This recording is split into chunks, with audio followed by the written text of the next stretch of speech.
All right, take two. Hello, everybody. It's good to see you all. Welcome to season 2, episode 4 of History's Greatest Idiots, the show in which we take you back through the lengths and breadths of history and show you all of the mistakes or most of the big mistakes made in human history and give you lessons so that you never repeat those mistakes again. But who are we kidding? With humans, we like making mistakes. They're fun and delicious. Joining me as ever is Derek. How are you doing, Derek? I'm doing pretty good.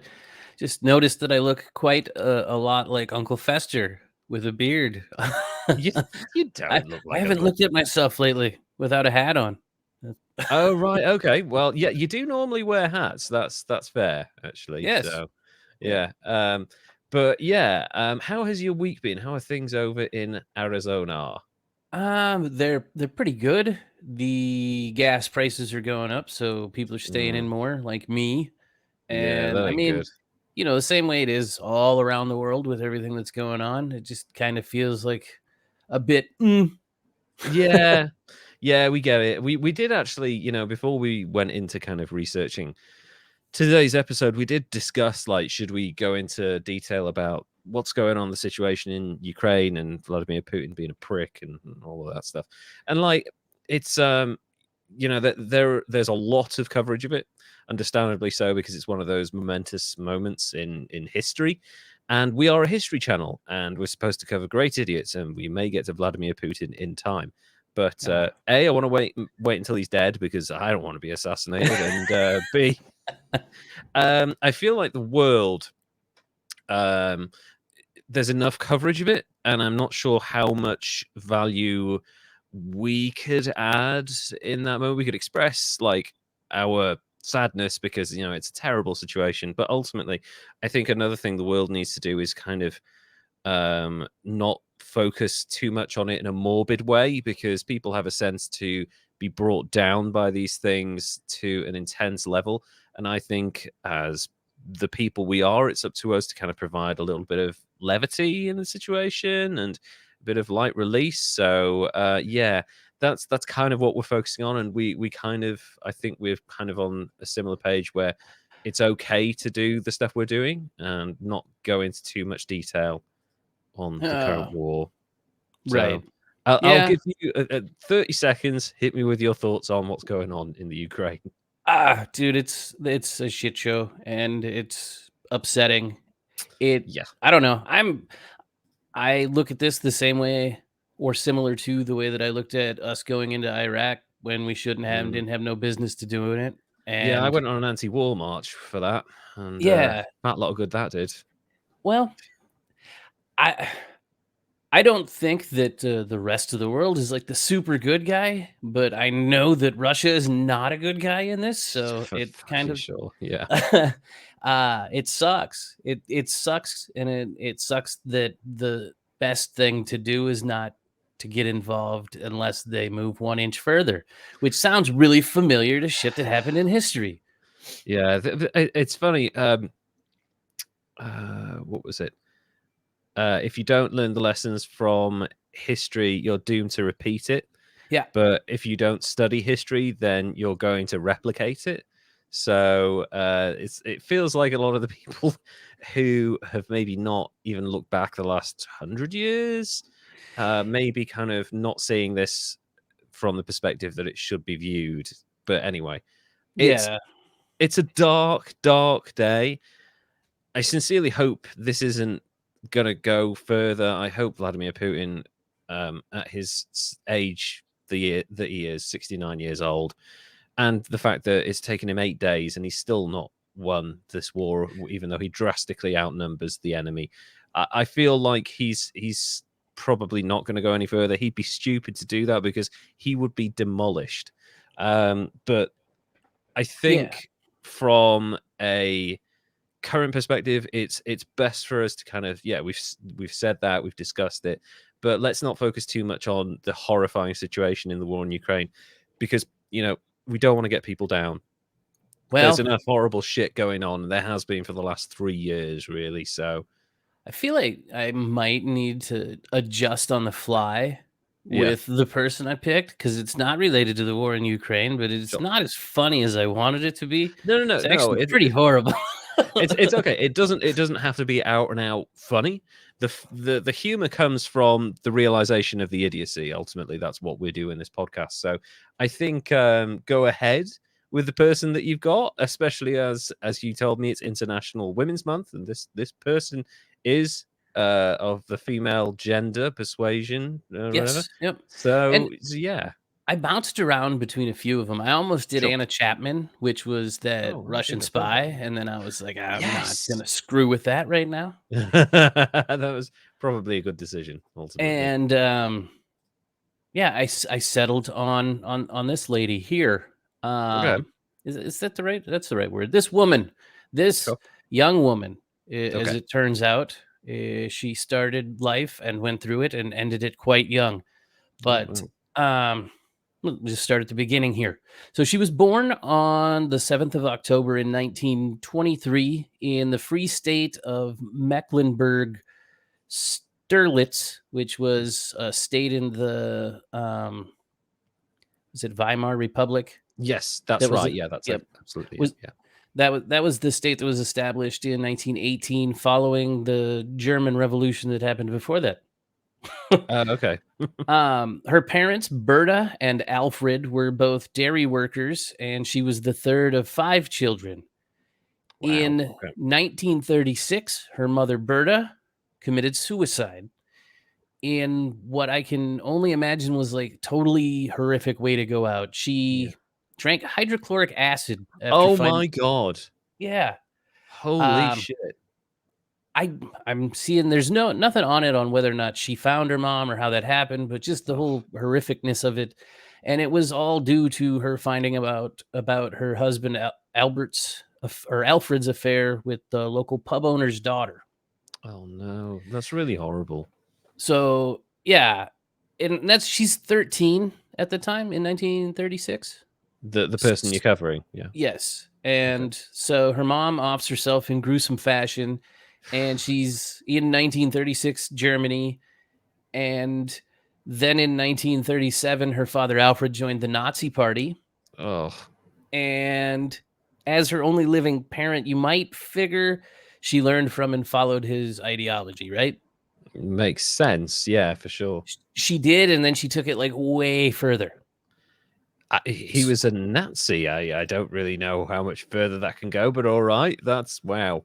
Before her 18th birthday, she had become a volunteer member of the SS and moved Mm. to the SS Female Helpers Training Base that was located near the Ravens Brook Yeah, Ravensbrück. female correct concentration camp. Ooh. And once she was done with her training there, she volunteered to work there. Mm. It wasn't long after that she was promoted to a guard or an overseer. Right. Okay. Yeah. My German's horrible for my It's last German's a name funny being German. language. Yeah, well, yeah. It's funny because German, like the words that they use, like hospital is Krankenhaus. It just makes Yeah, sense because crack that's house, I guess. not crack house, but kraken. You know, you've cracked your leg, and an ambulance is called a Krankenwagen. So, Oh, so this would be Offensieren. okay, yeah. She's Anyway, a siren. Okay, carry on. she's a guard at the Ravensbrück, and in March of 1943, she was promoted again. And I say Mm, promoted with the quotey around yeah. it. She moved up to be another guard, or like the third highest she could be, and was Wow. transferred to Auschwitz. Oh. Um, Now, this is where when I said she took it way further, Mm. due to her transfer, she had a falling out with her father. And while he was a member of the Nazi Party, he vehemently opposed her joining the SS entourage and expelled her from the house. So Wow. she was, yeah, which I think could get you in trouble. I feel like it could. I feel like at If this point she she's were an probably got SS more man, power he than would have him. been in Yeah. trouble. Yeah. I feel like she's probably got enough high powered allies at this point to fuck with him if she needed to. And she's a Nazi, so that's kind of her thing. So yeah. Well, Jesus. she was busy at Auschwitz doing things that led her to be one of the youngest women to die judicially under British law in the 20th century at the age of 22. Jeez. In Okay.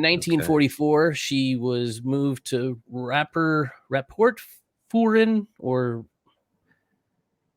second highest rank of female concentration camp wardens. Okay. Yeah. Okay. Yeah. Yeah. I'm, Sure. I am crap at this today. No, don't worry. I've got a bunch of pharmaceutical things, and I've just gone with the abbreviation, so don't worry about it. I wasn't even Oh, going to that was attempt them. smart. I Super see. smart. Yeah. Anyway, so after she gets this rank, she starts posting where she participates in prisoner selections for gas chambers, Oh God. That's and gross. she systematically tortures and beats and is just a generally bad person to prisoners during the whole time. But then in early 1945, she was accompanying a prisoner evacuation transport from Auschwitz back to Ravensbrück Mm. and was captured by the British Army on the 17th of April, 1945, along with the other SS personnel who didn't flee. So there was like 45 of them Oh that ended shit. up at the Belsen trial. Oh yes, now very famous trial, and some of the people waiting the trial, I might be wrong with this, didn't actually make it to the trial because they took surreptitiously hidden cyanide capsules. So That was the yeah. thing. Yeah. Mm, Um, so she was one of the people that were there, not one of the ones that took the cyanide capsules. no. But the accusation against her centered around that ill treatment and murder and picking out people to stick in gas chambers. Yeah. And the survivors actually provided some detailed testimony, where one of them even went into how she beat women using a plated whip. Sorry, a plated whip, like. Plaited. Oh, okay. Yeah, yeah, yeah. So yeah. Can't speak Jeez. English Oh either. no. I get what you mean, but my brain, for some reason, in that moment, went to a whip with plates on it. So I don't know why that Right. was, as in like dinnerware. Um, kind of a This fucking whip is that? that is a much more entertaining and slightly Yeah, less horrifying that whip. sounds like a Greek whip. That sounds like the kind of thing a Greek restaurant would Oopa. create. Like, "Opa, yeah, sorry, we're making light of terrible situations, but Oh, that's where my brain went. It went weird. Sorry. Uh, hey, you know what? There's nothing that stops the horror so good as a good laugh for a fuck minute. yes, Anyway. yeah. Sorry, yeah. So horrible. Plated whip. Yeah, Jesus. anyway, so during the trial, she was labeled as the beautiful beast and appeared Mm, alongside the SS Josef Kramer, the Beast of Belsen, hmm. and former commandant of the Birkenau. Was that right? Yeah, yeah, Um, yeah. Yes. Now, again, wandering into horribly dark comedy, I Mm, feel like they missed out an opportunity here to have the Beauty and the Beast instead of calling her the Beautiful Beast. They could have just yeah. done the whole Beauty and the Beast thing, and then I guess maybe they would have been making light of it, though. I guess like you can't, like, when it comes to Nazis, you can't be too complimentary because anyone that's done that through history, and rightly so, has gotten themselves into hot water. Like who's the guy from Roxy Music? God, I can't remember Oh, his name. Anyway, Brian Ferry, something like that. Anyway, he said that, oh, those Nazis, those uniforms, they had style. It's like, dude, oh it was man, Hugo Boss. He used like slave labor to make that shit. What's wrong with you? So yeah, yeah, like whenever anyone is complimentary about anything, like, oh, Hitler built the motorways. It's like, no, he did, it was he went on to do like awful things. Fuck the motorways, you know. yeah, and the pharaohs built the pyramids too. Yeah, Had nothing exactly. to And do they with any enforced enslaved. labor. Yeah, exactly. So it's like it's calling her the beauty. At that time, they wouldn't do. They would not have had that. The beautiful beast, sure. I actually think if they wanted to be harsh, they would have said something like, she's all right. Yeah, the moderately attractive beast. It's like, she thinks she's all that, right? Maybe She they should thinks have just she's gone with amazing. the Lady Beast. The lady she beast. That's She like Beast. she beast. That is a name for a fucking metal band right there. But yeah, the beautiful beast. Yeah, they should have gone with like she beast or something like that. That would have been Yeah. metal. Anyway, sorry, carry on. The Anyway, beautiful beast and the straight up beast. Yeah. and they go on trial, and it lasts 9 weeks, and she Wow. was sentenced to death by Mm. hanging. And Yeah. although the charges against some of the other female warders, there was total of like 16 of them charged, Right. were just as serious. She was one of only 3 female guards that were sentenced to death. So Uh, do you think they went easier on the women guards? Maybe. I guess like it's hard to know with the Nazi structure because that they had so many different levels and stratas and stuff, and I've never really looked into it. But I wonder if because of the society at the time, the female guards had less involvement and less inclusion in some of the activities, and therefore they were given lesser sentences, or if it's just the justice system being lighter on women than it is on men sometimes. And it's hard to know, really, I guess. I think it might be because she was higher rank, and it seems like the other Sure. 2 were also of higher rank that Right. engaged Okay. in activities like picking out the people and Sure. Yeah. So they're the ones that instigated some of the horrible massacres, and other people were kind of press ganged into doing it, or well, probably quite willing to do it. But yeah, I get the point. That's why she was sentenced to death. So yeah. she tried to appeal, but it was rejected, You're a and Nazi. What the fuck are you doing appealing? There's no appeal. Like, well, I had a mortgage to pay. What do you expect? Like, no, you murdered people. You don't get to appeal that shit. she Sorry. thought she actually didn't think it was a gas chamber. She believed the hype. What did she think Maybe it was? They aren't uh, coming out, you maybe know? she thought they left on the other side. Maybe she thought it was a fucking magic trick. Oh my god. She's like Anyway, she'd sorry. love David Blaine. Jesus. Anyway, so on the 13th of December 1945, she was executed by long drop Mm. hanging, which Oh, sounds horrific. it is horrific.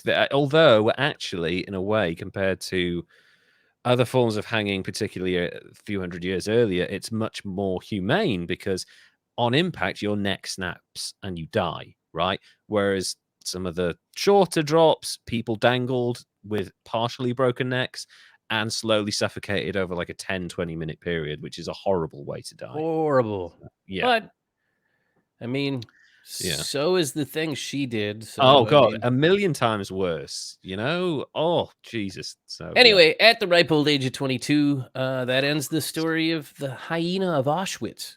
The Hyena of Irma Auschwitz. Wow. Irma Grese, a Nazi concentration camp guard and a volunteer member of the SS. I mean, that's just, it's anything to do with the Holocaust in the Second World War. It's so dark. There is nothing there that comes out other than the Oscar Schindler stuff, which it's kind of debatable about how much of that is accurate from the film. But like, there are like moments of amazing humanity where people save Jews, but the actual camps themselves, there is very little light in there. It's just absolute horror perpetuated by people who were brainwashed into believing a terrible ideology Oh yeah, from a really impotent, horrible little man.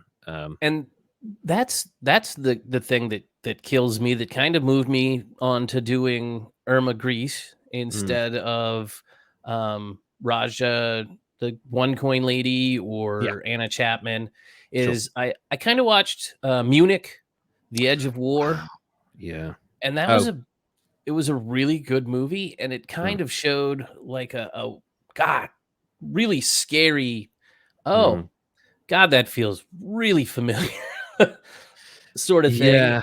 And so yeah, I wanted to do a woman in women's Mm. history, and then that drove me that way. So Yeah. I also feel that there's a part of this, and I mean, it's easy for anyone to get swept up in ideology, right? We've covered this before. Like, people get brought into cults, they buy into, especially with a theory where you're surrounded by media that tell you a certain narrative, and then you eventually buy into that narrative because you are completely engulfed in it, right? right. Um, even in this country, that happens. The ultra right wing media will engulf people very easily, and over in the States as well. That's why people are so divided. But I feel that because she was so young at a time when Nazi Germany was, when she was 13 and she lost her mother, that's a huge blow.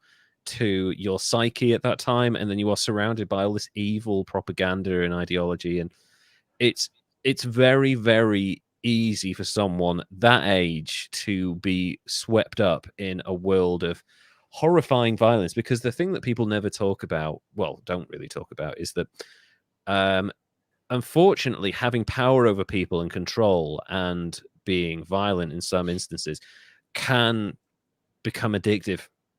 Yeah. You know, and that certainly has played into the twisted psyche of the German nation in the 1930s and 40s, when they felt, you know, repressed because of the stuff that came out of World War One. But that's terrible. 22 years old to have done all of that horrible stuff, been involved in the murder of probably thousands of people. That's just gross. So yeah, in terms of scoring, I'm happy to give her a 93. Pretty much anyone that is involved in a Holocaust. I would have gone higher had she not been so young and had not suffered that tremendous trauma. You know, it's kind of, it's less acceptable for older people, but when she was like 13 and surrounded by trauma and, you know, what was going on in the nation, I can kind of see how she got swept up in it. It feels But like a yeah, very, very much perfect storm sort of situation where a traumatic event, looking for absolutely. belonging, everything sucks. Yeah, you've Here's lost a your place to mother. go. You need someone to nurture you. These people will nurture you. They will tell you how great you are. They'll promote you. They'll tell you that you're doing a great job. It's like it's very what's the word? Intoxicating, that Yeah. kind of approach to life. So yeah, but she murdered people. There's no two ways Oh, about lots it. of them. She handpicked people, and this, oh, I didn't know what was going to happen. No, I'm sorry, I don't buy it. Most of the people that were involved in those camps knew exactly what was going on. So yeah, 93 for the Hyena of Auschwitz, which is an amazingly dark name, and I wonder if her laughter at people's suffering is how Ooh. she got that name. That's Ooh. awful. Anyway, so yeah, 93, very high, possibly the highest ranking female we've ever had. I think certainly higher than the blood There's more test evidence to machine support lady. it. Yeah, Yeah. exactly. So yeah, moving on from that darkness, I've got a slightly less dark tale, really interesting, but also it's disturbing in a different way. Okay. Certainly with the size of the scandal and the kind of the money involved. So let me tell you the story of the Girardis, Hollywood's worst couple.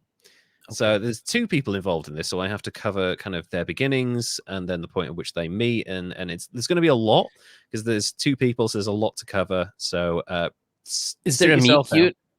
There is indeed the most adorable meet cute. Oh my god, their eyes met across the table, and you know, All Prince was right. playing in the background. Oh my god. And then they embezzled. Right, okay, so let's get into it. Thomas Girardi was born. I say that, sorry, their eyes met across the room. Her eyesight was significantly better than his because he was 31 years older than her. Thomas Girardi was born on the 3rd of June, 1939 in Denver, Colorado. Oh, Girardi graduated from Loyola High School, Los Angeles in 1957. I think his parents moved him there at a certain point during his like teenage years. He received his undergraduate degree from Loyola Marymount University in 1961, his JD degree from Loyola Law School in 1964, and an LLM from New York University in 1965. So he went over to the East damn. Coast to study for his. Yeah, this dude is a very qualified lawyer. There's no two ways Yeah. about it. He is in the 90s, in the post OJ trial world, he was one of the most high profile lawyers in the world. And we'll get into that in a minute. He fought his first significant case.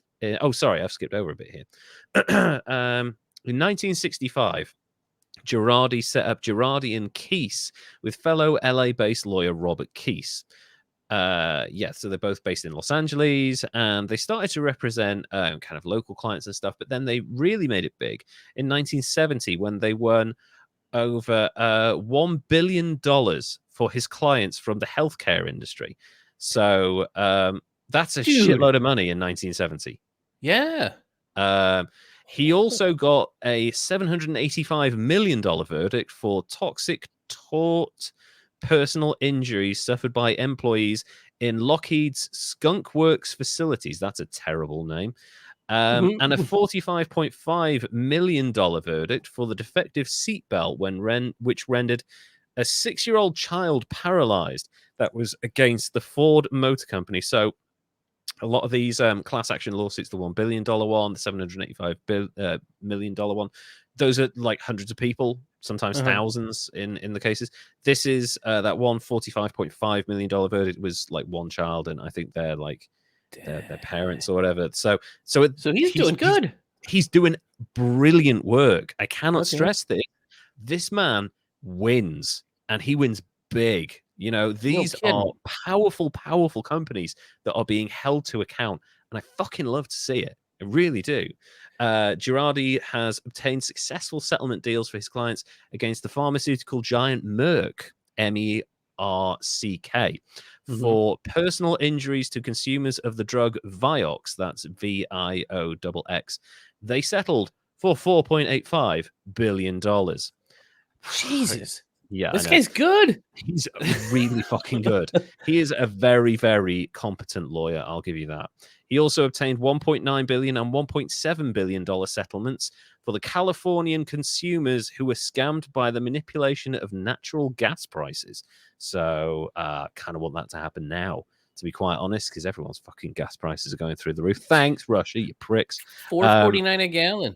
Here. I know it's £1 50 something 55 a liter over here, and if you think there's 4 liters per gallon, and £1.55 is like $2.30, something like that. So that's like $9 a gallon. Fuck me. Jesus. Yeah, I have. This is why I like working remotely indoors.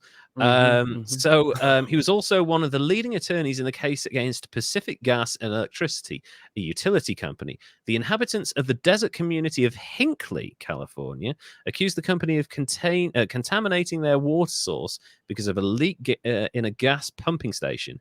It had resulted in numerous cases of cancer and other related diseases. Pacific Gas and Electricity eventually agreed to pay $333 million to 650 residents of the town. The events surrounding the case inspired the 2000 film Erin Brockovich. Yep, I remember that. That was like Julia Roberts won Best Actress. I think some other people won. It won like 5 or 6 Academy Awards. It was one of the big films of the year 2000. I think the other one was American Beauty. I think that was the other one around. That was a good movie too. Yeah, that was huge. You would just gloss over the fact Kevin Spacey was in it. So yeah, that movie is the reason why when you named the company, I thought PG&E, because they just kept saying it over and over and over again, and I knew exactly where you were going with it. Every time I hear their name, I think of Erin Brockovich.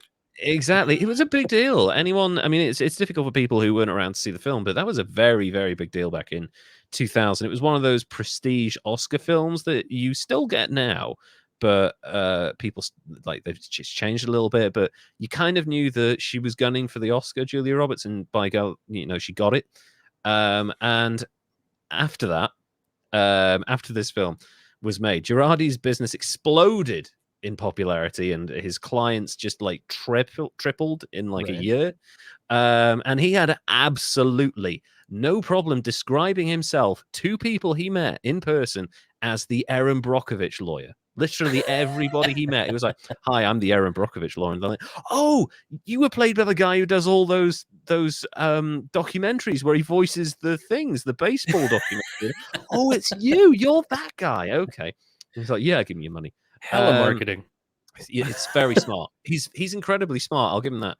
Perhaps one of his greatest failures of his career, though, was the attempt to enforce in the U.S. courts a $489 million default judgment entered by a court in Nicaragua against Dole Food and Shell Chemicals. A pesticide called DBCP allegedly had catastrophic effects on the exposed workers, and they had successfully sued the company in Nicaragua. However, the U.S. courts concluded that the translated documents of the court proceedings in Nicaragua that Girardi and his team submitted were flawed in crucial respects, which I guess it's difficult to translate stuff sometimes, especially with legal language. Holy shit. He and his team received official admonishment, and Girardi and Keese were ordered to pay a fine for violating their duty of candor to the courts. Now, that's a big loss, right? And I kind of guess like you have to be very, very careful. The legal profession is very fraught with these things. But like translation is difficult, especially when a lot of the legal jargon is in Latin. So Right. you've got like multiple different things that you have to be careful with. So that aside, despite that failure, his firm has recovered or had recovered in the time it existed over $10 billion in verdicts and settlements for its clients and the multiple cases that it was running. So far, it's pretty good, right? I mean, there's Yeah. not really any blemishes. If you were just to read that, you'd be like, this guy is almost saintly in his ability to get money for people that need it or deserve it from Right. malpractice or deliberate negligence in some cases. So good for him. It's Makes me about to super change. interested to see where that changes. Yeah. Yeah, exactly. Well, it's kind of already changing in the background. Girardi was known for his work in Democratic Party politics, donating millions of dollars to campaigns, playing a role in fundraising events, and giving advice to governors regarding judicial appointments. Girardi had once served as the president of the International Academy of Trial Lawyers, a highly prestigious organization exclusive only to 500 trial lawyers in all of the United States. So that's That's pretty exclusive. international. So That's international really academies, yeah, exclusive. across the world, really exclusive. He became the first trial lawyer in history to serve on the Californian Judicial Council, the policy-making body of the Californian courts. He's essentially at this point, because of his high profile and his incredible successes, he has woven himself into the absolute fabric of California's liberal elite. And that is a very powerful group of people. I mean, we're not just talking about, people talk about Hollywood elites, which is such a broad term. California itself, because of its, or at least until very recently, its incredible economic power, it's something like the seventh biggest economy in the world, just the state of California, which is kind of crazy. Right. He wove himself into the fabric of that by winning billions of dollars, and he rubbed shoulders with some of the most powerful people in history over a 30-year career. So we'll get into that later, but that's probably one of the reasons he got away with the shit he did for as long as he did. So Uh-oh. now let's talk about his other half, his amazing wife. Erika Chahoy was born, I think that's it, Chahoy. Chahoy? Sounds about right. Chahoy. Chey was born on July 10th, 1971, in Atlanta, GA. She began performing at the age of 3 years old, according to Bravo. She learned about music at an early age from her mother, who was a classically trained pianist. She began performing at the age of 3 years old. She learned about music. Well, that's a repetition. Let me get rid of that. That's really bad. Where's my proofreading? One of this is a quote. There's going to be a bunch of quotes coming in soon from a Okay. Kissars article, but this is one. One of my special childhood memories is waking up on the weekend and listening to my mother playing downstairs, she told Ace Showbiz in 2009. So we would have all these beautiful these beautiful classical music, that's wrong, in the house, and that was such a wonderful feeling. So sure, she's been an influence on my musical career. I mean, that's good. I actually think that surrounding children with kind of structure of music, you don't necessarily have to be classical music, but you give them an understanding of like, this is why this works. Isn't this Right. amazing? This is why musicians do this, and this is how they make you feel that, and stuff like that. Seriously, get your kids listening to the Beatles and shit. Like, honestly, give them exposure to people like that from a young age, and it will spark a real imagination, because music is the only form of art that bypasses your cynicism and goes straight for your emotions. Yeah. So do that from a young age. Get your kids into music. It'll enrich their lives no end. Don't force them, but expose them to it a little bit. Right. Yeah. So while living in New York, later on, she met a guy called Thomas Zizzo, who was working as a DJ at a club in Manhattan. She eventually started working as a go-go dancer and occasional singer in the clubs he DJ'd at. I guess go-go dancers are like are they like professional nightclub dancers that keep their clothes on? I Yeah, guess. yeah. Yeah, It's I guess that in the makes sense. Like, 70s, you know, you see often Austin Powers where they're dancing in the cages. Yeah, yes, it's I the guess go-go that's it. dancers. Yeah. Okay, that makes sense. Like, I am aware that like some nightclubs employ professional dancers. In this country, it's mostly in London and stuff Right. that aren't like strippers or whatever it is. But yeah, I've never heard of anyone who was a go-go dancer that wasn't like 85 years old or something. So, Yeah. I've But never yeah, seen anyway. one. No, I haven't either. I've never seen a professional dancer in a nightclub. I stopped going to nightclubs when I was quite young because I gave up drinking, but Yeah, I apparently don't there are remember when professional. I was going to No. nightclubs. Apparently there were professional go-go dancers back in like the late 90s.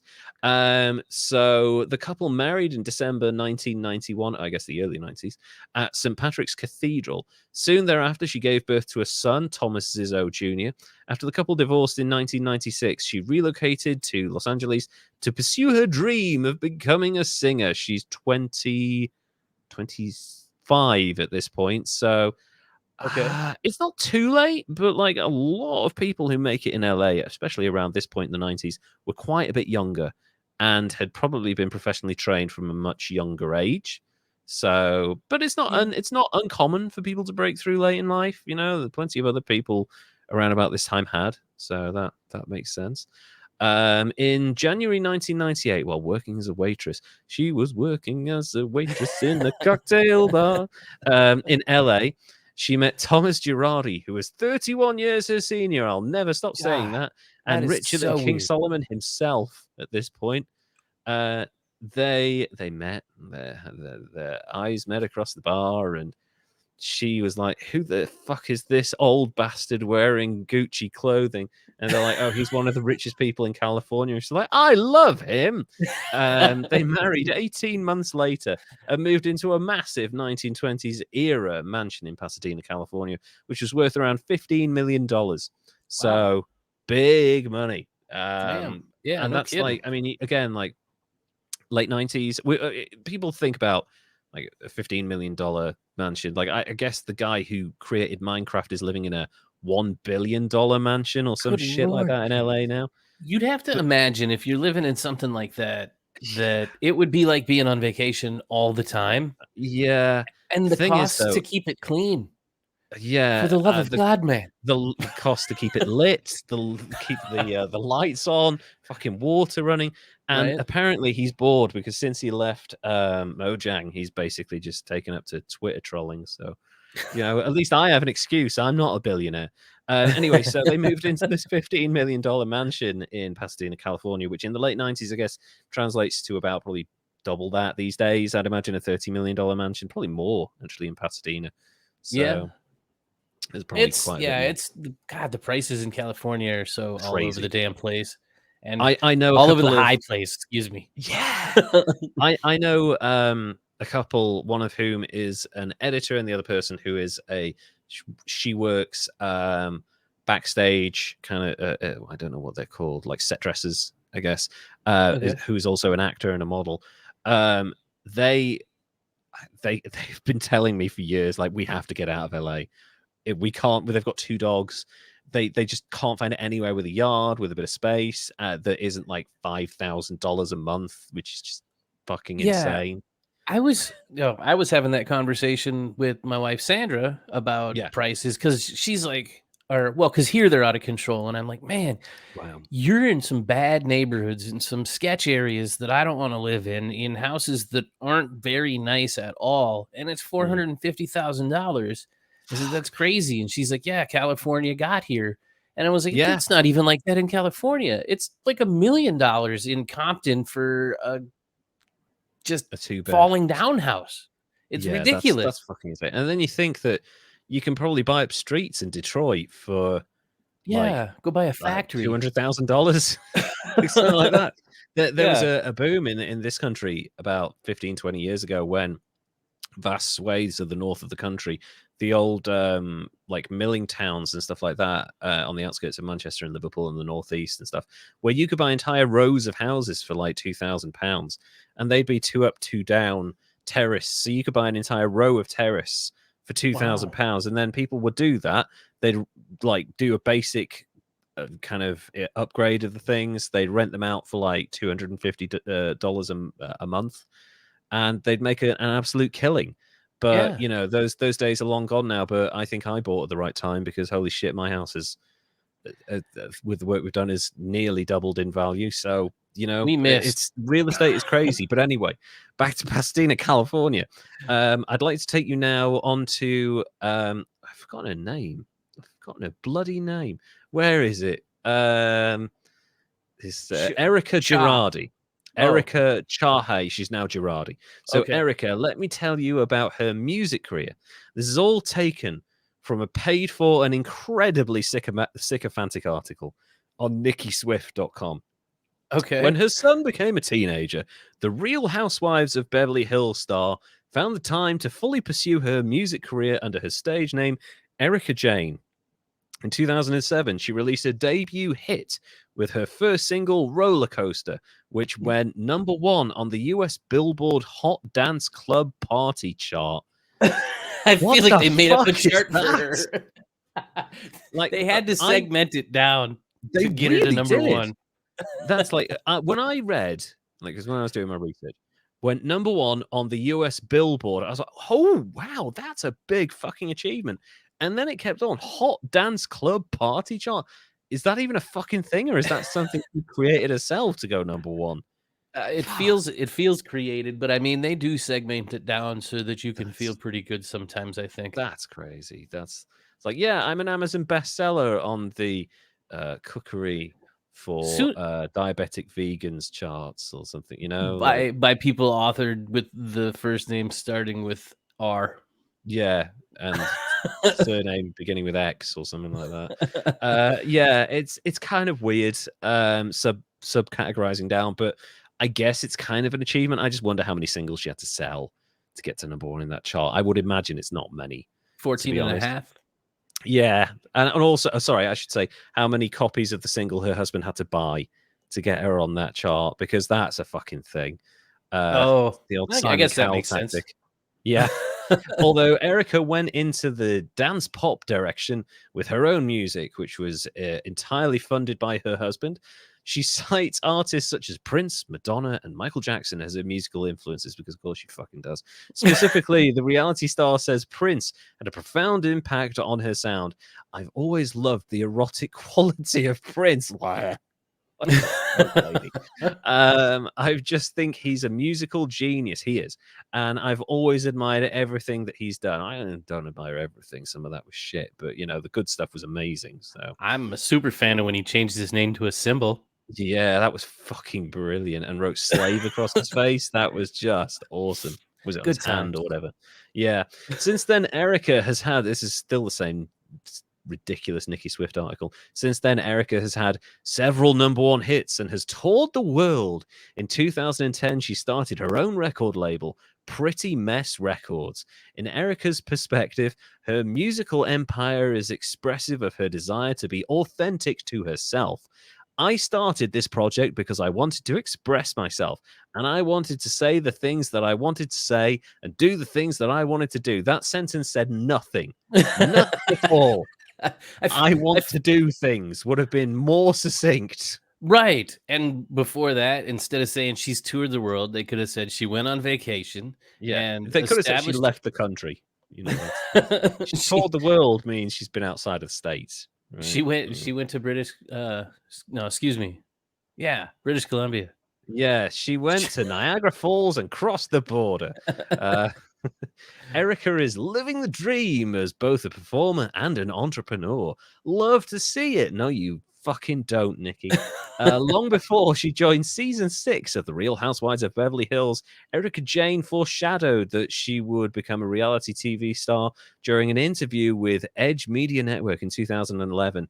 The entertainer revealed she'd considered being in reality TV. I just might be, but I don't know how much you could show of my life, she said. That's dodgy.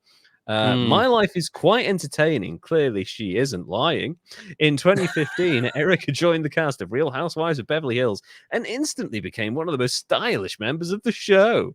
Oh, As geez. if that wasn't, as if that isn't a flex within itself, she appeared on Dancing with the Stars in 2017, and in 2019, she announced she was playing Roxy Hart as she was playing Roxy Hart in Chicago, the musical on Broadway. Erika's passion for music has brought her a long way, and now she's part of reality TV history. Like her inaugural Reality Housewives of Beverly Hills tagline says, she is an enigma wrapped in a riddle and cash. Fuck this woman.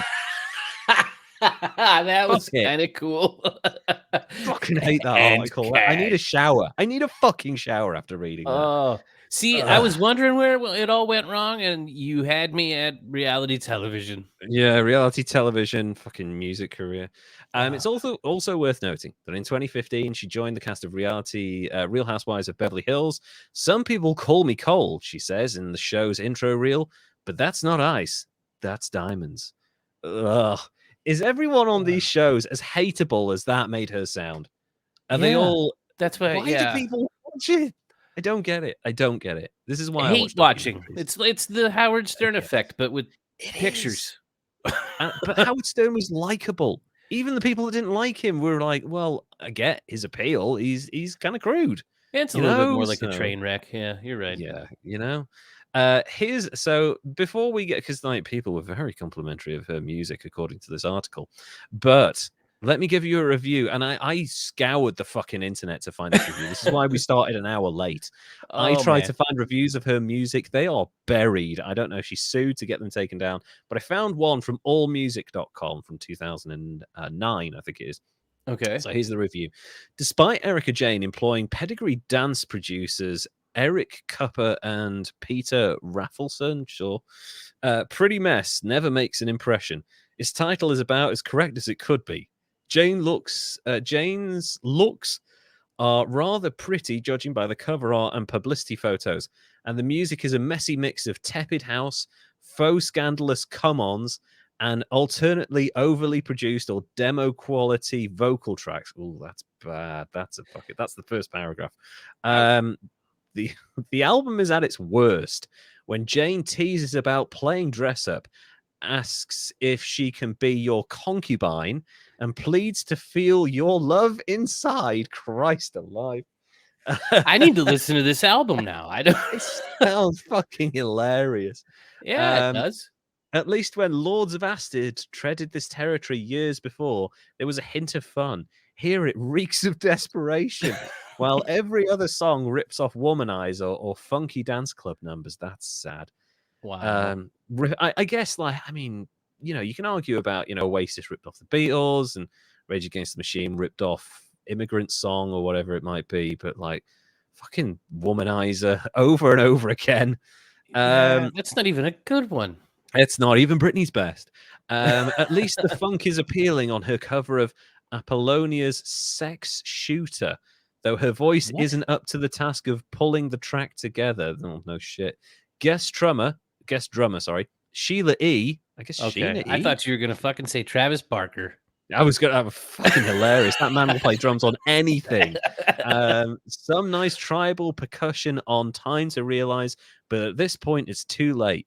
Prince probably won't be looking Jane up in the near future unless she and her handlers lose the desperate for love shtick that mires so many of these songs. Some of the closing tracks, more reminiscent of J-pop ballads, do suggest a sweet and delicate subtlety in Jane's delivery. I fucking doubt it, mate. But this only makes the preceding numbers seem worse in comparison. Pretty Mess could soundtrack goofier dance clubs around the world, but it's not the kind of album that would usually find appeal beyond such a niche. That's That's pretty not a brutal. good review. She got 1 out of 5 for that review. At least she didn't get a minus number, but yeah. I just want to point out her husband poured millions of dollars into her career and she got a 1-star review. So That makes read me into that what sad. you want. Yeah, she's like I a need to find less somebody to famous give me Brooke millions. Hogan. I feel like I'd be more successful. I feel like anyone will be successful if you gave like them a team and millions of dollars to publicize it, I would probably not go into music, but I You would almost certainly have make an to be effort. trying to fail. I know. And like her shtick was like this kind of weird, overly sexualized kitsch. It's just, it was kind of creepy. She was doing the sugar daddy shit thing. It was just weird. And that's like, I guess that was what people thought of her anyway. So she was playing up to it. But Jesus Christ. Now that her career's flopped, let's see why these two are on the list, shall we? Yes, Because at this let's. point, it's not entirely obvious. There is a great article from lamag.com, which is where I'm taking the majority of this next part from. So thank you, lamag.com. You are amazing. Tom Girardi practiced law in California for more than half a century. In the wake of many of the state's most famous tragedies, the Ghost Ship fire, the Northridge earthquake, there was Girardi suing insurance companies and utilities and governments and even the Los Angeles Dodgers over the Brian Stowe beating. Holy shit. Damn. He took on Lockheed, Dole, Shell, Ford, Merck, Pfizer, and most of the major Hollywood studios. Fuck me, this guy. All these companies feared him for the vast network of influence, but also for his talent in the courtroom. He had a folksiness that juries lapped up. He had really great instincts on cases, says Graham Lipsmith, a lawyer at Girardi's firm, Girardi and Keese, for 13 years. He could look at a couple of pieces of paper and strike at the heart of what matters.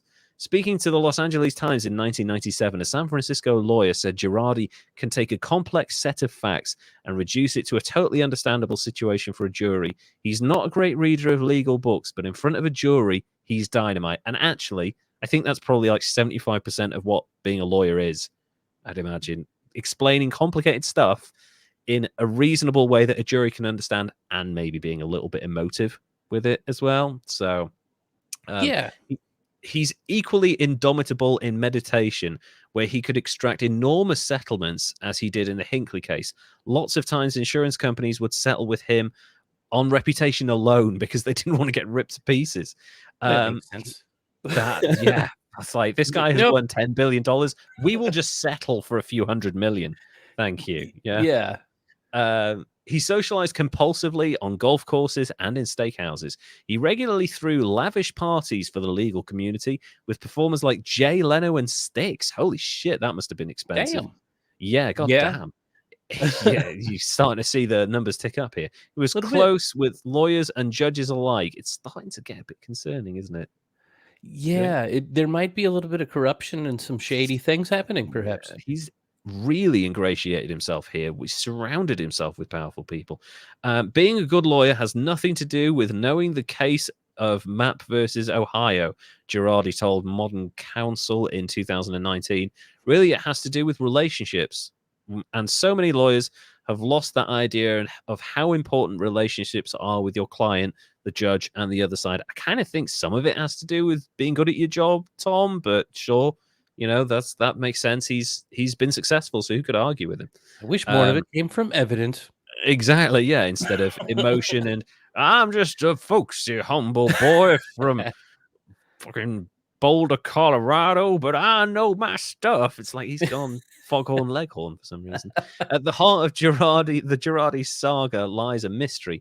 Why did he steal money from widows and orphans, from burn victims, from homeowners who lived in on toxic soil, and yes, from other lawyers? Was it premeditated? Was it a Ponzi scheme, as Edison alleges? What possesses a lawyer of his stature to do a thing like that? Girardi's second divorce, filed in 1998, stretched on for 4 years, nearly as long as the fucking marriage itself, thanks to Girardi's stalling tactics. The case file contains more than 10,000 pages and includes snapshots of Girardi's life at the time. He and Kathy Risner lived in the same 10,000 square foot Pasadena mansion that Girardi lived in with Jane. He basically kicked this previous wife out. If anything, Tom was more extravagant in his choices for my clothing than I was, Risner wrote in a declaration. He would think nothing of paying as much as $5,000 for a dress for me to wear to one of the many bar functions, charity balls, or client dinners that we regularly attended. Jesus Christ. They travel constantly, and this is the late 80s, right? Holy crap. The $5,000 for a dress in the late 80s, you're buying the store. They travel constantly. Get a car. Yeah, that's maybe some houses in the late 80s for $5,000. Fuck me. Right part of the country, yeah. They traveled constantly on their private jets, plural, and ate almost every night, ate out almost every night in the finest West Side restaurants. A forensic accountant, Alfred Warsawski, was hired by Risner to dig through Girardi's finances, and they were a mess. Personal expenses charged as business expenses, millions of dollars shifted from account to account without explanation. Worst of all, Warsawski found that Girardi was dipping into his client trust account, an escrow account for settlements to pass through on the way from the defendant to the plaintiff. A lawyer can use the money in the account to pay for fees, including his own, but by law, records must be kept. Withdrawing money from the trust account for personal use is grounds for disbarment and even criminal prosecution. And he constantly did it. He was just skimming. He was skimming, and not just skimming, he was fucking digging it up and walking away with it. So these are, like, again, they talk about burn victims, people who were poisoned, cancer survivors, children who were, rendered basically disabled by car accidents. He took money from them without telling them, without keeping records, and had absolutely no conscience about it. The client trust accounts maintained by Girardi and Keese have been inadequate at best and abysmal at worst, Warsawski wrote. Mr. Girardi used the client trust account of Girardi and Keese to purchase personal assets during marriage. Girardi also wrote checks to himself from the client trust account. One check was for $9 million. How did nobody spot this? What? $9 million. You got to report over, I guess if you're writing it to yourself. Holy shit, dude. Yeah. California. He knows famous people. He knows powerful people. And this is still 90s, 80s? This is 90s now.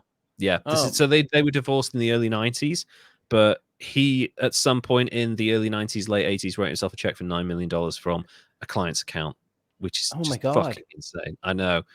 He had no conscience about money, says Wally Shaw, an outside accountant who did work for Girardi and Keese throughout the 1990s. He just spent money whenever he thought about it. He had no clue as far as investments. Every single investment I saw him make didn't work out. That's fucking appalling. Shaw adds, back in the 90s, he had all these class action lawsuits bringing in bazillions of dollars. He had an unlimited income at that point, it seemed. There was just no end to it. Erika Jane met Girardi at Chasen's. He was a regular. She was a cocktail waitress. I told you that song worked. She slipped. This is the weirdest sequence of dating I've ever seen. She slipped Girardi her number, which happens. Holy shit, a guy 31 years older gets slipped a woman's number. You better bet they're using that. His secretary called her the next day to schedule a date. His secretary called her the next day to schedule a date. I felt I needed to say that twice. Weird. Yeah. Jane told the secretary to have Girardi call himself. He obliged. Good. Right? It's like the guy that pulls up and just fucking honks. Come on. What the fuck? Come on, lady. She made him woo her. Good for her, the lazy rich old bastard. That's according to her book. Pretty mess. What really happened is anyone's guess, apparently, so she probably made that shit up. A few months later, Jane moved into Girardi's Pasadena mansion. 6 months after that, he proposed.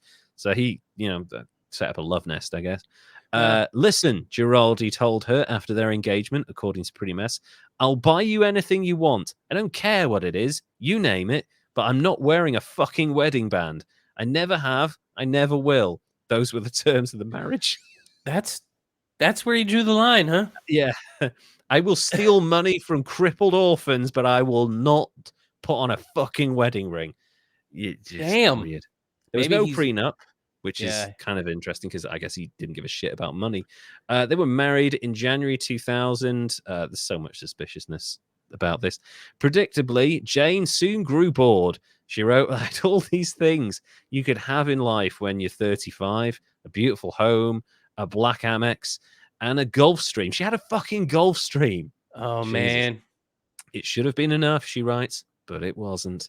I had never realized my own dream. And the dream, of course, was to be a singer. And it was well within Girardi's means to arrange for that. And so he did. He hired a producer who'd co-written songs for Madonna and Britney Spears. Jane then created the persona Erika Jane, an archetypal, sexy, foul-mouthed sugar baby. Money Ugh. makes me hard and tight. I love to bathe in cash and pearls, she sang in her first single, Roller Coaster. Collagen, yeah, collagen. Ain't signing no checks, she sang in How Many Fucks, which is a great, terrible name for a fucking What? song. It's called How Many Fucks? Question mark. How many fucks? Um,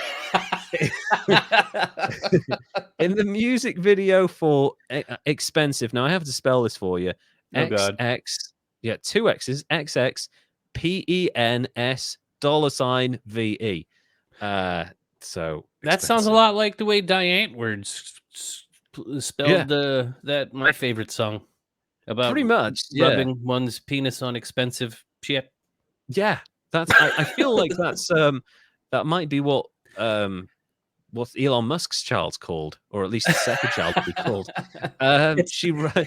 it's the name of Bezos's penis rocket. Yes, it is. His penis rocket is called Expensive with a $sign and two X's. She rolled around in cash.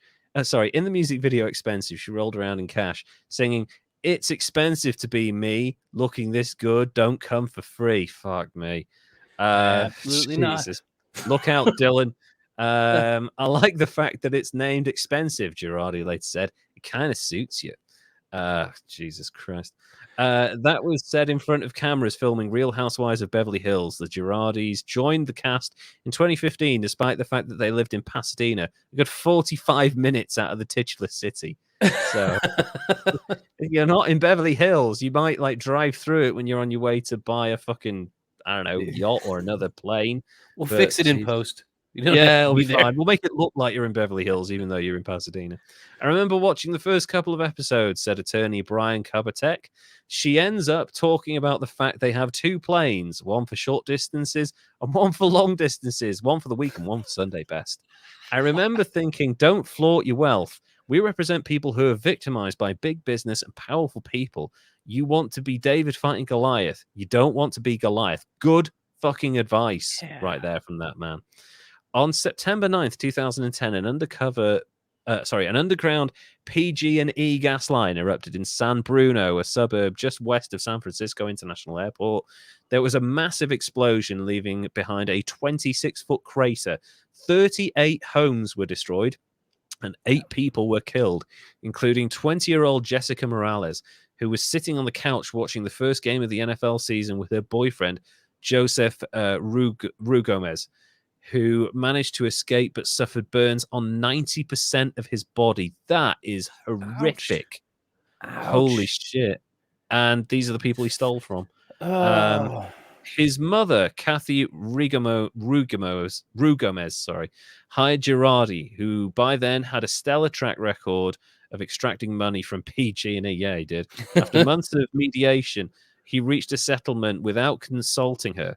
When Mrs. Rugomez asked Girardi what the amount was, he was vague.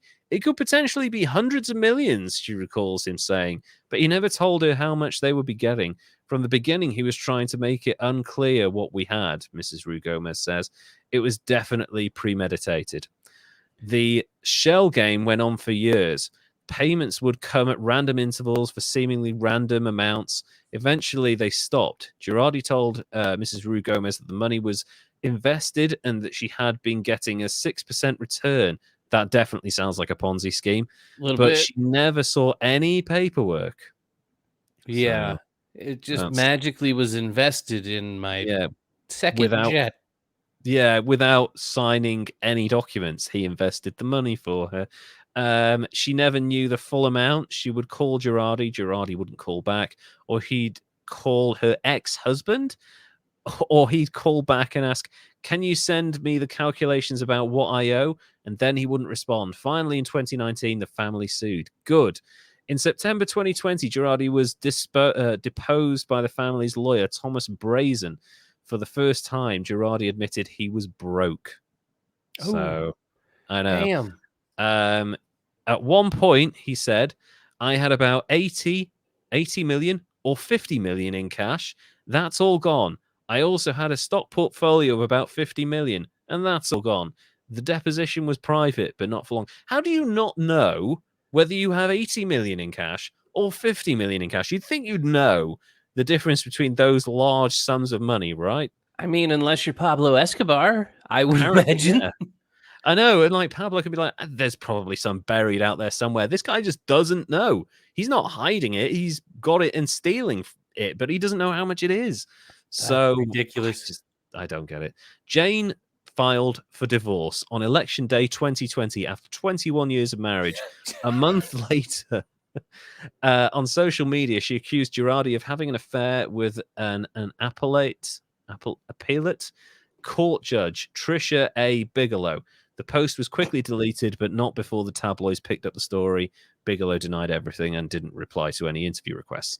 Back in Chicago, Jay Edelson read about the divorce. He told his staff, I think this guy is out of money. Yeah, you fucking think.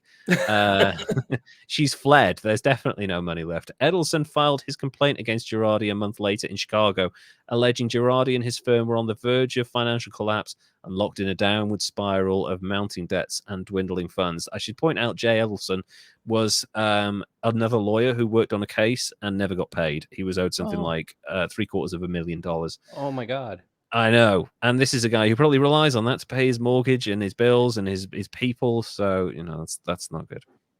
Unlike previous complaints against Girardi, this one was written in stark, dramatic language, sure to attract the attention of the news media, which had largely ignored the many allegations, there it is, leveled against him.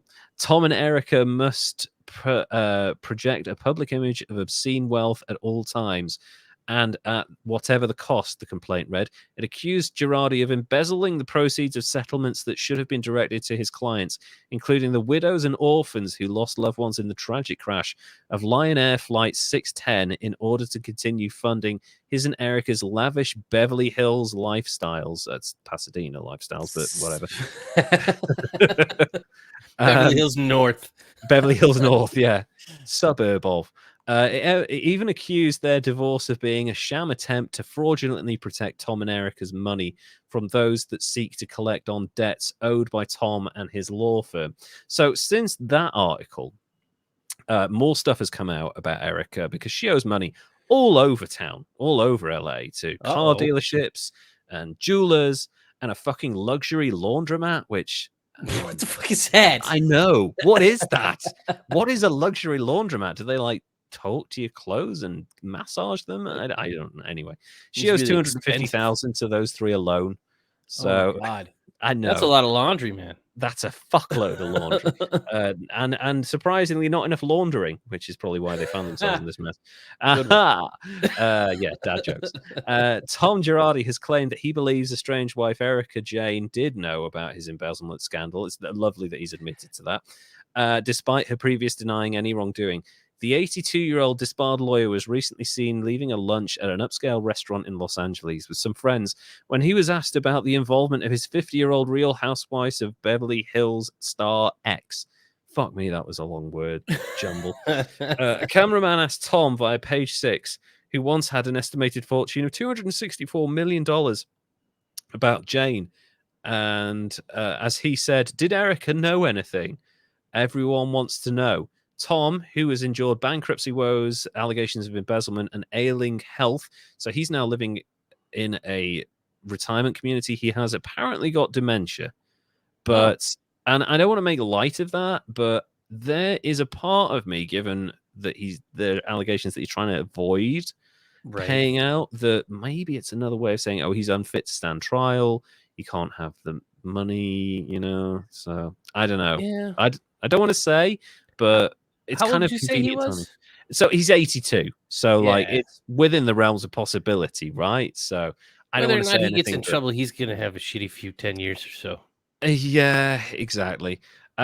So stood ailing health. So Tom, when he was asked this by the cameraman, he stood quietly for a few seconds before one of his friends tried intervening and eventually convinced him to keep walking. So he was gonna spill the beans in front of this He fell fucking asleep. tap. Yeah, Nope, and he was like, yeah, he did. He literally fell asleep on the spot. Jane has repeatedly denied any knowledge of wrongdoing, but fellow Housewife stars have reportedly said they were aware of the scandal. Camille Grammer, I guess that's Kelsey's ex, claimed she had heard of her and Girardi's financial difficulties at Andy Cohen's 2019 baby shower, Page 6 reported. Fellow reality star Bethany Frankel said Girardi's woes were the worst kept secret in LA, claiming he owed her late ex-boyfriend Dennis Shields $500,000. Jesus Christ, what was she doing? Wow. That's a shitload of money to God, your Frankel ex. sounds familiar. Oh, never mind. Oh, yeah, I know who you're thinking of now. No, I was just thinking she donated a bunch of stuff to Ukraine. She was all over Euro News for shifting her cosmetic company or something to. Yeah, sorry. Good for her. Yeah, but yeah, originally I thought it was the senator Joseph. from Minnesota that used to be on SNL. Yes. Franken. Oh god. Yeah, I know the guy you mean. Sorry. No, it's okay. But yeah, that's good for her. Good for her trying to help out the Ukraine.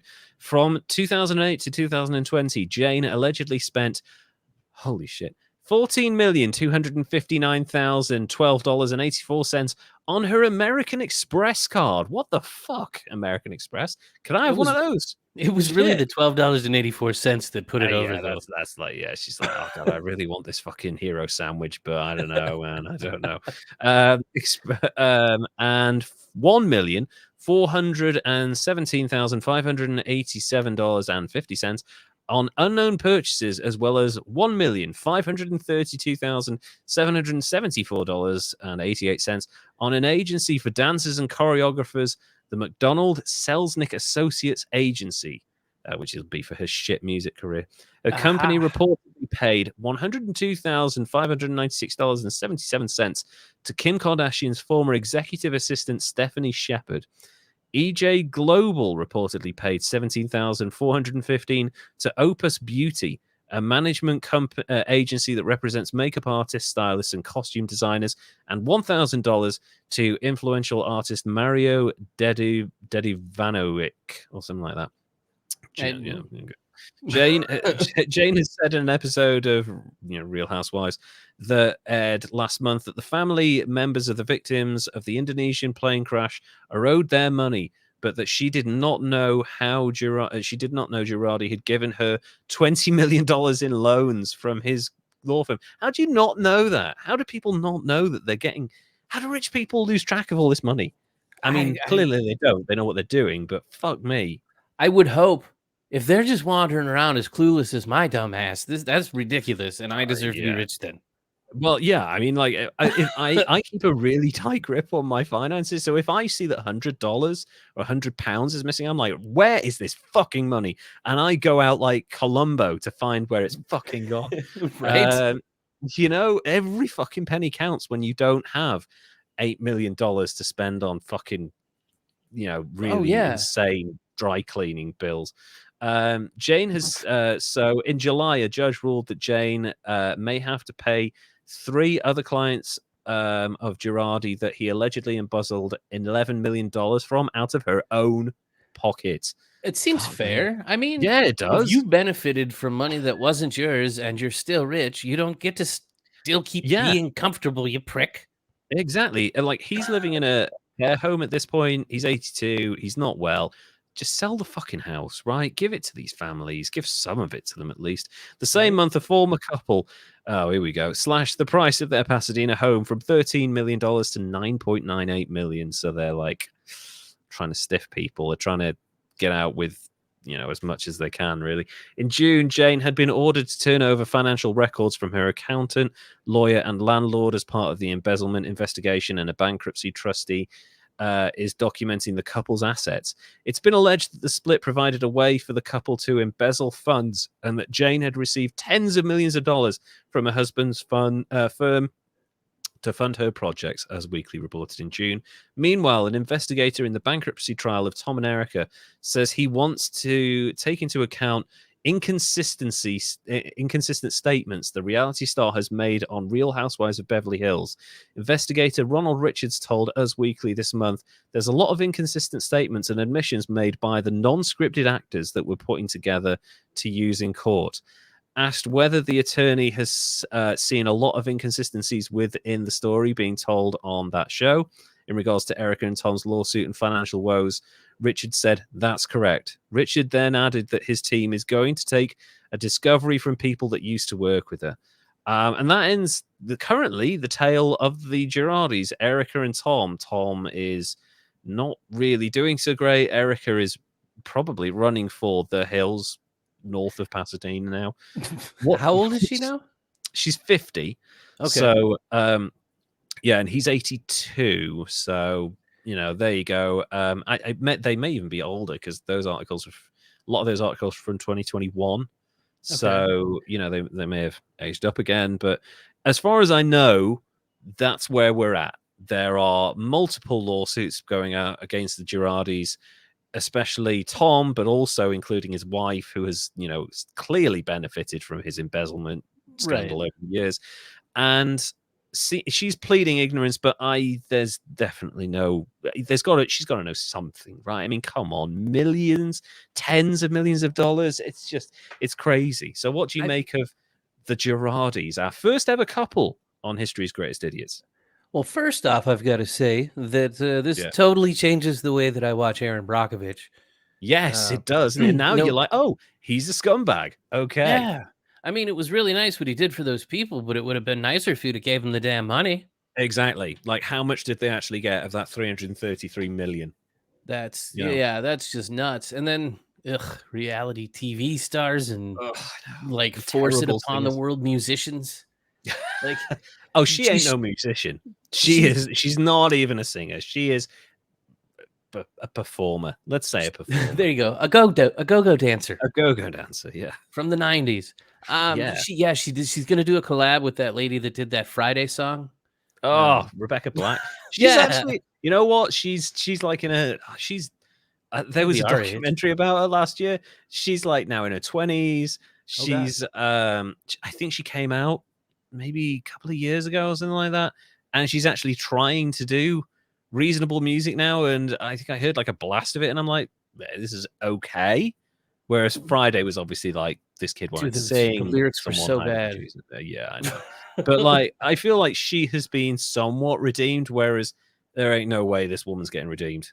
No, you don't spend millions of dollars on it and still fail and get to even claim to be a musician or performer. I know. It reminds me a little bit of the fake band that toured Europe, and the lead singer just threatened. Left his fucking band behind in Europe.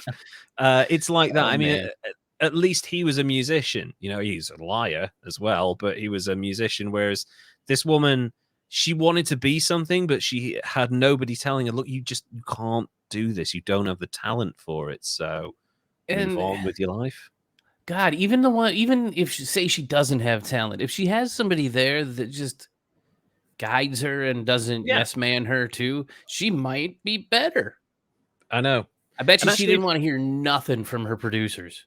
Yeah, I probably, I think that there's an element of being surrounded by yes men in a lot of this situation. Like, I mean, Paris Hilton released awful music, right? But she's kind of like 10, 15 years later, we're now at a stage where people are like, Paris Hilton's not awful as a human being anymore. She's like trying to change her life and stuff. And, she's been a reasonably successful businesswoman on her own back. She's learned a lot.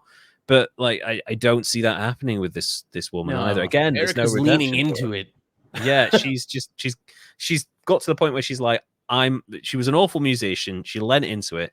It failed, and then she became the subject of a massive lawsuit after her terrible appearance on a reality TV show. So like, it's just down and down, right? There is no comeback from that point. So in terms of scoring, what do you give the Girardis?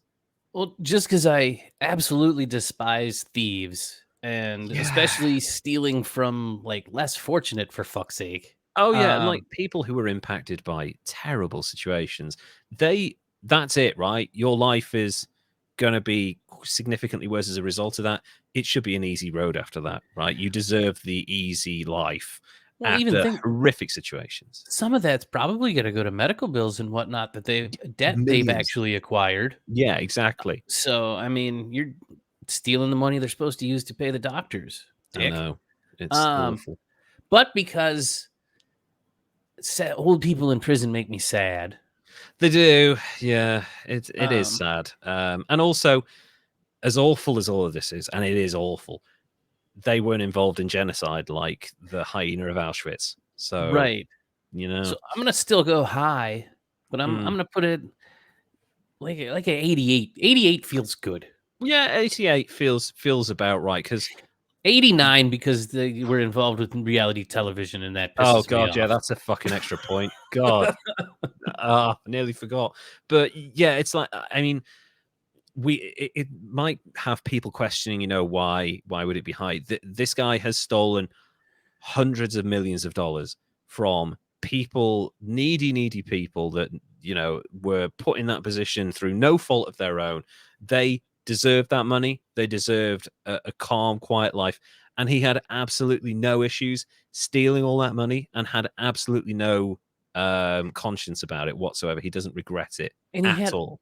all the opportunity to do so much good. Like he was Yes, a talented, good lawyer I that know. just sucked as a person, I guess. I So can't understand why some people who he was earning a very good living as a lawyer, right? He was earning millions of dollars. So we're not talking, he didn't need to steal this money to maintain his life. So if he'd just been sensible and maybe made smart investments in real estate or whatever, because if he'd invested, oh my God, if he'd invested in his money in California real estate in the early 90s, he oh would have yeah. been a many times over multi-millionaire by now. Many times. So Oh, I have like a weird feeling that his investments involved pushing a button and watching some reels spin with mm, the way he lost stuff. he did not make any decent investments. So he was a good lawyer, but a terrible businessman.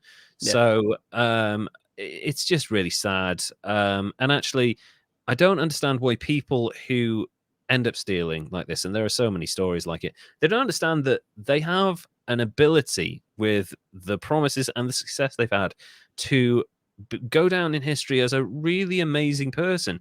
Yet all they do is go the completely opposite direction. It wouldn't take much for this guy to have gone down in history as a good person. Win these cases, live within your means, which are pretty good, and make some sensible investments in real estate or long-term, low yield investments. Right? Right. It's actually not that hard if you have the money and you're very cautious with it. You will make money. It's that Oh yeah. simple. Yep. So it's really sad that this happened, but I think 88 is fair, especially as there's two of them.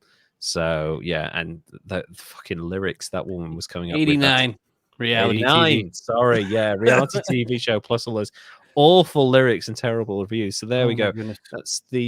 That's Tom and Erika Girardi, the worst couple in I almost said Hollywood. They're not in Hollywood, that's Pasadena. Um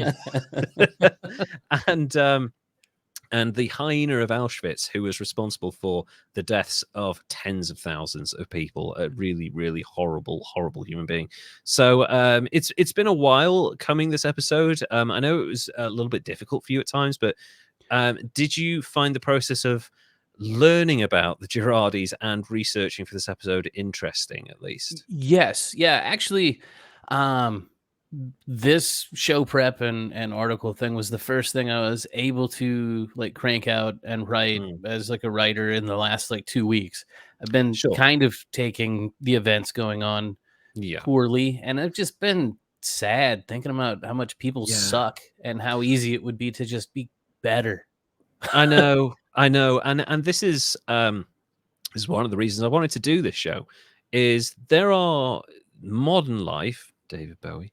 There are a lot of pressures and stresses around us, right? And especially as you get older, you have responsibilities and stuff, and you have to manage those responsibilities and work and family life and all that. And it's very difficult at the moment because we have seen an extreme slide in the last few years, and we're still living in the post 9/11 world where there's a lot of division and anger, Oh yeah. and that can all get very sad and depressing. So a lot of the reason I wanted to do this podcast is to talk about terrible things that have happened in the past and the lessons that people can learn from them, but also laugh at them, because you can't give in to ultimate sadness, Right. because it can be a really poisonous thing. Oh And yeah, that's, it can. And yeah. I wandered being the person that I am. I like to read all news sources as much as Of I course. can, biased Yeah. and unbiased, and then That makes measure them sense. against Yeah. each other. Yeah. I wandered into TASS and Sputnik and Russia Mm. Today, and I'm like, what the is wrong with these people? I know. We talk about state-controlled media, and there's elements of that. Every media outlet has an agenda, right? So whether it's owned by Rupert Murdoch or the fucking state itself, so ultimately it's difficult. But I think staying in the cycle of news consistently, especially when there's a war going on, is damaging ultimately to your feeling. Obviously be aware of what's going on in the world around you. Help in the way you can. I've donated to 2 separate charities to do with crisis relief in the Ukraine. That's great. Do those things. Well, there's a fun thing right now going on where you can book Airbnbs in Kiev, Yeah. to get the money. You're not actually obviously going to No, the of course not. vacation there, but Yeah. people are renting out their stuff to make money while they're refugees and Smart. fleeing to pay for. So people can go on Airbnb and book a stay at various houses in Kyiv in the And Ukraine, then just and not that show money up. goes. Yeah. Yeah, that money goes to the families that own those places or need the money while they're trying to stay going.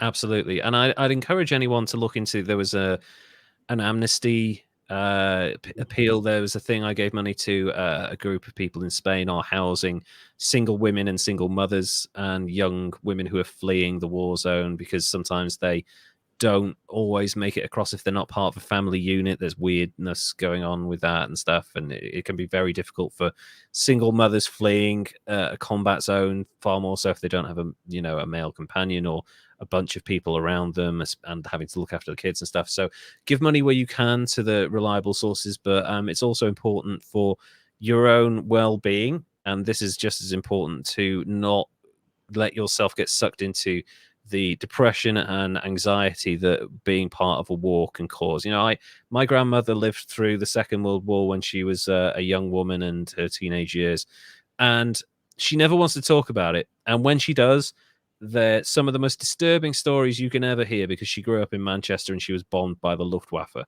in her bunker. And she went to the top of a hill with her father a morning after a massive air raid on Manchester, and she saw Manchester on fire, the city of Manchester. And she said, "Daddy, is this the end of the world?" And he said, "No, darling, that's just Manchester burning to the ground."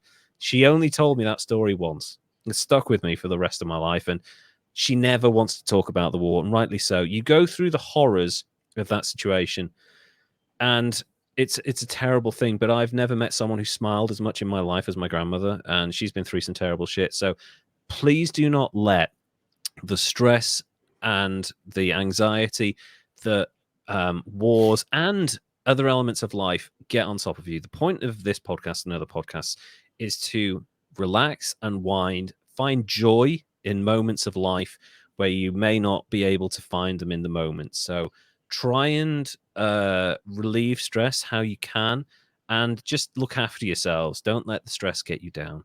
But I think that's probably it for this episode. Until the next episode, Derek, would you like to say goodbye, please?